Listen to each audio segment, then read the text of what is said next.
name is Dante Nofal. I'm currently a fourth-year business student at the Miramar Community College. The case study I chose to analyze was if forced rankings are fair or not. Much of this presentation, I'll be using basketball and youth sports to make certain points. So kind of my case study, Jack Welch, who was the CEO of General Electric, created this system where managers were ranked on a 20-70-10, with people at the bottom being laid off, 20% at the top, 70% in the middle, 10% at the bottom. Idea is by letting go of the bottom 10%, you're allowing for these new hires to come in and be better than those before them. You reward this and you reward the best by creating these bonuses, which allow people to work harder for more money. This kind of takes away from teamwork and overall drive to make the company better. It kind of focuses our need to be better than those around us, creating an extremely competitive environment. Still, Jack stood behind this idea, stating that if done right, it can be an extremely fair approach. What it does take away is your individuality. You don't feel like you're being graded by who you are. You feel like you're only being graded by what you can do. Is this efficient or not? I believe that it is a very strong approach to productivity, and productivity especially, and it pulls the best out of people.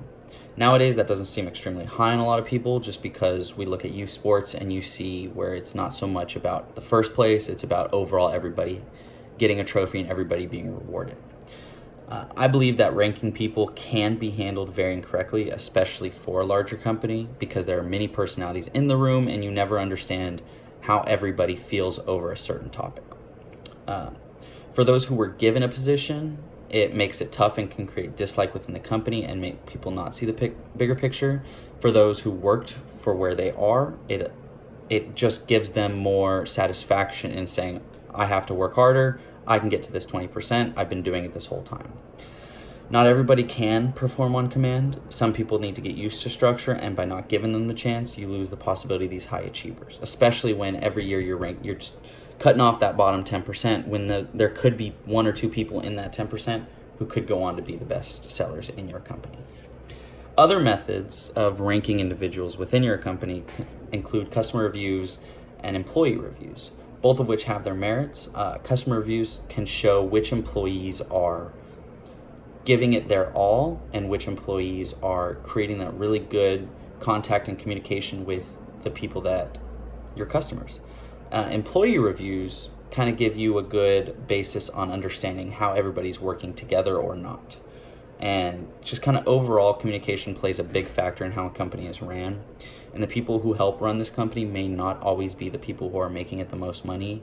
And so having these forced rankings can take away from truly understanding who is running the company and who is helping this company run. Kind of the ethics behind forced rankings and how I believe that forced rankings can be applied to a company. I believe that you start with an opening seminar and that every new hire goes through this and it explains what forced rankings are and shows that these new hires, what's going on in this company is serious.